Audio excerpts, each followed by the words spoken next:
ဒီနေ့အတွက်ဖြစ်ရမှန်အကြောင်းအရာလေးကတော့ OnlyFans model မလေးသူမရဲ့တိုက်ခန်းမှာရဆက်ဆက်အခံခဲ့ရတဲ့အကြောင်းဖြစ်ပါတယ်။ဒီအမှုကတော့ရုရှားနိုင်ငံ Prestigious Area St. Petersburg မှာဖြစ်သွားခဲ့တာပါ။ model မလေးနာမည်ကတော့ Anastasia ပဲဖြစ်ပါတယ်။ Anna က OnlyFans model အပြင်အောင်မြင်တဲ့ tattoo artist တယောက်ဖြစ်ပြီး TikTok star တယောက်လည်းဖြစ်ပါတယ်။ရုရှားနိုင်ငံရဲ့ TV show တစ်ခုမှာသူမရဲ့အကြောင်းတွေကိုသူမကိုယ်တိုင်မျှဝေခဲ့ပြီးတပတ်လောက်အကြာ2022 August လ10ရက်နေ့မှာသူမရဲ့တိုက်ခန်းထဲမှာပဲဒဏ်ရာ73ချက်နဲ့အသက်မဲ့နေတဲ့သူမရဲ့အလောင်းကိုရေချိုးခန်းထဲမှာဆုံးနေပြီးပုတ်ပွားနေတဲ့အနေအထားနဲ့တွေ့ခဲ့ရပါတယ်။တစ်ချိန်တည်းမှာပဲလူသမားက Anna ရဲ့ Instagram ကနေသူမရဲ့ပုံတွေဗီဒီယိုတွေသူမကိုယ်တိုင်အသုံးပြုနေခဲ့သလိုတင်ခဲ့ပါတယ်။သူမရဲ့တငယ်ချင်းတွေမိသားစုတွေနဲ့တောင်မှစကားတွေပြောခဲ့ပါသေးတယ်။2022 August မှာသူမတငယ်ချင်းတဦးကဖုန်းခေါ်ပြီး Anna ရဲ့တိုက်ခန်းကိုသွားကြည့်ပေးဖို့အကူအညီတောင်းခဲ့တာကြောင့်အသက်26နှစ်အရွယ် Anastasia ရဲ့ဒဏ်ရာတွေနဲ့အသက်မဲ့နေတဲ့ခန္ဓာကိုယ်ကိုသူမနေထိုင်ရာအဆောက်အဦမှာရဲတွေက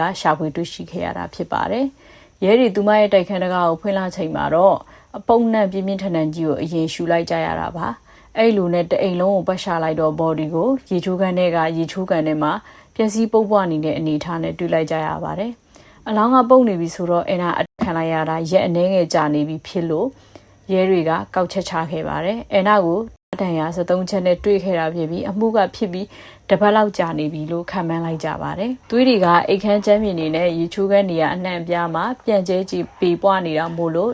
့လူသမားကAnnaကိုအိတ်ခမ်းထဲမှာအရင်ဆုံးတိုက်ခိုက်ပြီးမှခန္ဓာကိုယ်ကိုရေချိုးခန်းထဲကိုဆွဲခေါ်ဖွက်ထည့်ခဲ့တဲ့ပုံရပါတယ်။ပြီးတော့အလောင်းကအနှံ့အဆိုးတွေကိုအိမ်ကြီးနေအနှံ့ရတော့မှဆိုလို့ပတင်းပေါက်တွေကိုပိတ်ပိုက်တွေကိုလည်းဆူခဲ့ပါတယ်။အခန်းထဲမှာလည်းထဲလက်စပစ္စည်းတွေပြန့်ကျဲနေတဲ့ suitcase ကိုလည်းတွေ့ရတာကြောင့်Annaကတနေရာကိုသွားဖို့ပြင်ဆင်ခဲ့ပုံရပါတယ်။လူသမားကရက်ဆက်ယုံနေမကဘူးညံလဲကောင်းခဲ့ပါတယ်။သူကသူမရဲ့ body ကိုအပြင်တယ်မဲ့အစားရေချိုးခန်းထဲမှာထည့်ခဲ့ပြီးတော့Anna ဖုန်းကိုပါခိုးပြီး Anna ရဲ့မိဘတငယ်ချင်းအမျိုးတွေနဲ့စကားပြောအယောင်ဆောင်ခဲ့ရုံနဲ့မဟုတ်ဘဲနဲ့ online မှာAnna ပိုင်ဆိုင်တဲ့ပစ္စည်းတွေအသုံးဆောင်တွေကိုတော့မှAnna ကိုယ်တိုင်ရောင်းတယ်လို့မျိုးအယောင် post တင်ခဲ့ပါသေးတယ်။ဒီအချက်တွေကိုကြည့်ချင်းအပြင်လူသမားဟာAnnaနဲ့ရင်းနှီးတဲ့သူဆိုတာကိုသိလိုက်ကြရပါတယ်။ဒါဆိုလူသမားဘယ်သူဖြစ်မလဲ။ဘာကြောင့်Annaကိုရဆက်ဆက်ခဲ့တာလဲဆိုတာကိုသိရဖို့သူမရဲ့အကြောင်းကိုတစ်ချက်လေ့လာကြည့်လိုက်ကြရအောင်။ Anna မှာရန်သူတွေရှိကောင်းရှိနိုင်ပါတယ်။သူရဲ့နေထိုင်မှုပုံစံတခြားတာမန်မိန်းကလေးနဲ့မတူထူးခြားနေတဲ့အပြင်Annaရဲ့ဝင်ငွေဟာလည်းရုရှားနိုင်ငံအနေနဲ့ဆိုရင်ကောင်းတဲ့အထည်ပါတာမို့လို့နာမည်ကြီးစိန်ခံပစ္စည်းတွေပြိုင်ကအကောင်းစား cosmetic သုံးမွေးကုတ်တွေကွန်ပျူတာအသုံးဆောင်တွေလိုအကောင်းစားတွေအများကြီးရှိတာကြောင့်လူမှုအားပစ္စည်းတွေလိုချင်လို့လားဒါမှမဟုတ်Annaကတာမန်မိန်းကလေးနဲ့မတူပဲသူမရဲ့ body 80%လောက်ကတက်တူးတွေထိုးထားတယ်လို့ညာဘက်မျက်လုံးအောက်မှာလည်း hope ဆိုတဲ့စာတန်းကိုတက်တူးထိုးထားပါသေးတယ်။ Anna ကနေ့တိုင်းအမိုက်စားတွေဝစ်စားပြီးသူမရဲ့ပြိုင်ကားလေးကိုအရန်ကြိုက်ခဲ့တာပါ။အမြဲတမ်းအမိုက်စားဒီဇိုင်းမတူညီတဲ့အရာတွေနဲ့လူတွေကို online ကနေဆွဲဆောင်ခဲ့ပါတယ်။ဆိုတော့ဒါတွေကပဲတချို့သောသူတွေအတွက်မျက်စိစပတ်မွေးစူးစရာဖြစ်စီတာကပဲAnna 300ချင်းမှာပါဝင်ပတ်သက်နေတာလားဆိုတာစဉ်းစားစရာဖြစ်လာပါတယ်။ Anna မှာ TikTok follower 300ကျော်လောက်ရှိပါတယ်။ Anna ကအရန်နာမည်ကြီးကြော်ကြားချင်ခဲ့တဲ့မိန်းကလေးပါ။2022မှာတော့သူမရဲ့အိမ်မက်တွေအမှန်တကယ်ဖြစ်လာပါတော့တယ်။သူမရုရှားနိုင်ငံရဲ့ TV Talk Show မှာ star တယောက်ဖြစ်လာခဲ့ပါတယ်။ TV Show မှာAnna ကသူမရဲ့ဘဝအရှုပ်ထွေးတွေကိုပုံပွင့်လင်းလင်းပြောပြခဲ့ပါတယ်။အဲ့ဒီအရှုပ်ထွေးတွေကြောင့်ပဲသူမကဘဝအတွေ့အကြုံတွေအများကြီးရခဲ့ပါတယ်လို့လည်းပြောပြခဲ့ပါတယ်။ Anna ငယ်ငယ်ကဆင်းရဲတဲ့မိသားစုကနေကြီးပြင်းလာတာဖြစ်ပြီးတော့သူ့အဖေကအရက်ပဲတောက်နေပြီးသူ့အမေကလည်းမိသားစုအတွက်ရုန်းကန်ရှာဖွေရတာချောင်းမို့လို့Annaလေးကိုသူ့အဖွားစီပို့ခဲ့ပါတယ်။ဒါကြောင့်Annaကငယ်ငယ်လေးနဲ့အလုပ်တွေစလုပ်ခဲ့ရပြီးအသက်12နှစ်အရွယ်မှာတော့ computer programming ကိုစိတ်ဝင်စားရေးဆွဲလာခဲ့ပါတယ်။အသက်15နှစ်မှာတော့သူမခန္ဓာကိုယ်မှာဘဝရဲ့ပထမဆုံးတက်တူကိုစတင်ရေးထိုးခဲ့ပြီးတိတ်မကြခင်မှာပဲသူမရဲ့ကြောပြင်ကလွဲလို့တကိုယ်လုံးနှီးပါးကိုတက်တူတွေရေးထိုးခဲ့ပါတယ်။အဲ့နောက်မှာတော့Annaကသူ့ဝါသနာကနေအသက်မွေးဝမ်းကြောင်းအဖြစ်ပြောင်းလဲနိုင်ခဲ့ပါတယ်။သူမရဲ့ကိုယ်ပိုင်ဒီဇိုင်းတွေနဲ့ပဲအခြားသူတွေကိုတက်တူထိုးပေးခဲ့ပါတယ်။ Anna ရဲ့တက်တူဒီဇိုင်းအများစုကတော့စိတ်တစဇံပုံတွေနဲ့တရိษံတွေလိုမျိုးအများဆုံးဖြစ်တတ်ပါတယ်။ Anna ကစိတ်ကျန်းမာရေးဆရာဝန်တွေနဲ့လည်းပုံမှန်တွေ့ဆုံရပြီးစိတ်ကြယောဂါကိုအချိန်တော်ကြာကုစားနေရတဲ့သူတူလည်းဖြစ်ပါတယ်။တခါတလေသူ့ရဲ့စိတ်ကျန်းမာရေးနဲ့ပတ်သက်တဲ့အကြောင်းကို TikTok မှာ post တင်ဆွေးနွေးခဲ့ပါတယ်။ Anna ကတခြားတက်တူ artist တွေကိုလည်းသင်တန်းတွေပြပေးနိုင်ခဲ့တဲ့အထိသူမကတက်တူလောကမှာအောင်မြင်ခဲ့ပြီးသူမမျိုးကတခြားတက်တူဆရာတွေထက်လည်းသူ့ဝင်ငွေရပိုများပါတယ်။ အနာကတကူလုံးတက်တူအပြည့်နဲ့ဂေါ်နေပြီမဲ့မူရစီသုံးဖို့မပြောနဲ့အရက်တောင်မကြိုက်တဲ့မတောက်တဲ့မိန်းကလေးမျိုးဖြစ်ပါတယ်ဒီလိုနဲ့တနေ့မှာတော့ဒီမီထရီဆိုတဲ့လူတစ်ယောက်ကသူ့စီကိုတက်တူးထိုးဖို့ရောက်လာခဲ့ပြီးတော့မြန်မြန်ဆန်ဆန်ပဲတငယ်ချင်းတွေဖြစ်သွားခဲ့ကြပါတယ်အဲ့ဒီချိန်တော့ဒီမီထရီမှာရည်သားရှိပါတယ်ဒါပေမဲ့အန်နာနဲ့တွဲလိုက်ပြီးသူ့ရဲ့ကောင်မလေးကိုလမ်းခွဲလိုက်ပါတယ်သူမရဲ့တငယ်ချင်းတွေကတော့သူ့ကိုအဲ့ဒီမီထရီနဲ့သဘောမကျခဲ့ကြပါဘူးဒီမီထရီကရည်စားဟောင်းနဲ့လည်းမပြတ်မသားနဲ့အဆက်အသွယ်ပြန်လုပ်တာတောင်မှအန်နာကဒီမီထရီကိုတန်ရောစင်ဖြစ်ပြီးတော့ဆက်ချစ်ခဲ့ပါတယ်ဒါပေမဲ့ဒီမီထရီရဲ့ရည်စားဟောင်းကအန်နာကိုဒီမီထရီကရိုက်နှက်အနိုင်ကျင့်လက်ပါတတ်တဲ့လူမျိုးဆိုတာကိုသတိပေးပြောပြခဲ့ပါတယ်။အန်နာကတော့မယုံကြည်ခဲ့တဲ့အပြင်ဒီမီထရီကသူ့ကိုတော့ဘယ်တော့မှအဲ့လိုမျိုးမလုပ်ဘူးလို့ထင်နေခဲ့ပါတယ်။ဒီလိုနဲ့လက်ထပ်လိုက်ကြပါတယ်။လက်ထပ်ပြီးနောက်ပိုင်းဒီမီထရီကအန်နာရဲ့မန်နေဂျာအနေနဲ့အလုပ်တွေကိုကူညီစီစဉ်လုပ်ကိုင်ပေးခဲ့ပါတယ်။အဲဒီနောက်ဒီမီထရီကအန်နာကိုအပြာကားတွေစတင်ရိုက်ဖို့အကြံပေးခဲ့ပါတယ်။အဲ့ဒါနဲ့အန်နာလည်း OnlyFans website မှာ register လုပ်ပြီးတော့ပုံနဲ့ဗီဒီယိုတွေကိုစတင်လိုက်ပါတယ်ခဏလေးအတွင်းမှာပဲ view တွေရထောင်ကြီးတက်လာခဲ့ပါတယ်အန်နာကသူ့ရဲ့ယောက်ျားနဲ့အပြာရုပ်ရှင်တွေရိုက်တာကိုမိသားစုတွေဆွေမျိုးတွေရဲ့စိတ်ဆိုးကြပေမဲ့အန်နာကတော့သူမရဲ့အလုပ်ကိုချစ်မြတ်လို့ဆိုဆက်လက်လုပ်ကင်ခဲ့ပါတယ်ဘလို့ဝေဖန်မှုတွေပဲလာသူမဂီးမဆိုင်ခဲ့ပါဘူးအန်နာကဒီအပြာကားရိုက်တာကိုပတ်စံအတွက်လုပ်ခဲ့တာမဟုတ်ပဲသူမကိုယ်တိုင်ကကြိုက်လို့လုပ်ခဲ့တာလို့ပြန်ပြောခဲ့ပါတယ်တခုရှိတာကအန်နာကသူ့ယောက်ျားဒီမီထရီနဲ့ပဲဒီလိုမျိုးတွေရိုက်ခဲ့တာဖြစ်ပြီးတခြားဘယ်ယောက်ျားနဲ့မှတွဲမရိုက်ခဲ့ပါဘူးအပြင်းထန်ဝေဖန်မှုတွေခံနေရပေမဲ့လည်းအန်နာကတော့ယုံကြည်ချက်အပြည့်နဲ့ဆက်လုပ်ပြီးသူမရဲ့ဝင်ငွေအပေါ်ဂုဏ်ယူနေခဲ့ပါတယ်